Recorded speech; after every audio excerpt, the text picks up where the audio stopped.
முதல்ல இதுக்கு முன்னால் நடந்ததுல ஜாஃபர் எக்ஸ்பிரஸ் தாக்குதலை குறிப்பிட்டு பெஹல்காம் தாக்குதல் குறிப்பிடப்படாமல் ஒரு நிகழ்வுல இருந்தது இல்ல இதுக்கு முன்னால. அது ஒரு கண்டனத்துக்குரியதாக அப்பெல்லாம் பேசப்பட்டது. அன்னைக்கு பாகிஸ்தான் கை ஓங்கி இருந்ததாக கருதப்பட்டது. இன்னைக்கு பகல்காம் தாக்குதலை கண்டிக்க ஒரு முக்கியமான கூட்டமைப்பு முன்வந்திருப்பதே நமக்கு கிடைத்த வெற்றி தான். இது பாகிஸ்தானோட ஈக்குவேட் பண்றாங்க இல்லைங்கிறது ஒரு விஷயம் கிடையாது. பாகிஸ்தான்லயும் ஒரு பயங்கரவாத தாக்குதல் நடந்து கொண்டு இருக்கின்றன.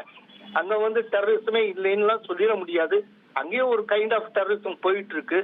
இன்னொன்னு நாமும் சொல்றது என்னன்னா, இந்த பிராந்தியம் முழுவதும் எங்க பாகிஸ்தான் என்ன பண்ணும்னா அங்க நடக்கக்கூடிய பிரச்சனைகள் எல்லாத்துக்குமே இந்தியா காரணம்னு சொல்லிடுது. சோ அங்க ஒரு சமன்பாடு உருவாகிடுது அப்படிங்கிற ஒரு கவலை. இந்த எந்த ஹைஃபனேஷனை இந்தியா காலம் எதிர்க்குதோ அதுதானே பிரிவேல் ஆகுது அப்படிங்கிற ஒரு வருத்தம். அதாவது அவங்க பாகிஸ்தான் அந்த மாதிரி சொல்லலாம். பட் இந்த விதமா சொல்றது மூலமா ஒரு சமன்பாட்டை எட்டியிருக்காங்க. நம்முடைய இன்டர்பிரிட்டேஷன் தானே.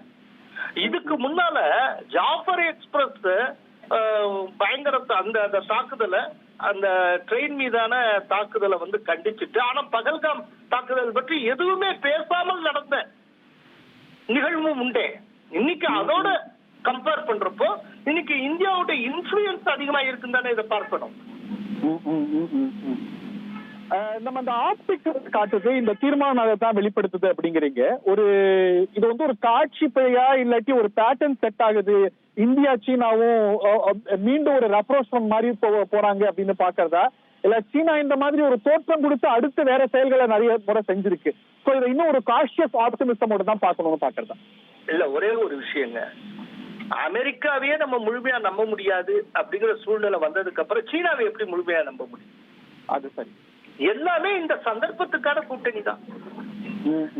ட்ரம்ப் இப்படி திரும்புவார்னு யாரும் எதிர்பார்க்கல. இன்னைக்கு அவங்க உள்நாட்டிலே பல பொருளாதார நிபுணர்கள் கடுமையா கண்டிக்கிறாங்க. ட்ரம்ப் எடுத்திருக்கிற எல்லாம் இந்த இந்தியா தொடர்பா அவர் எடுத்திருக்க அத்தனை முடிவு ரொம்ப பர்சனலானது, ரொம்ப ஈகோ சென்டர்டாக அவர் எடுத்திருக்கிறார்.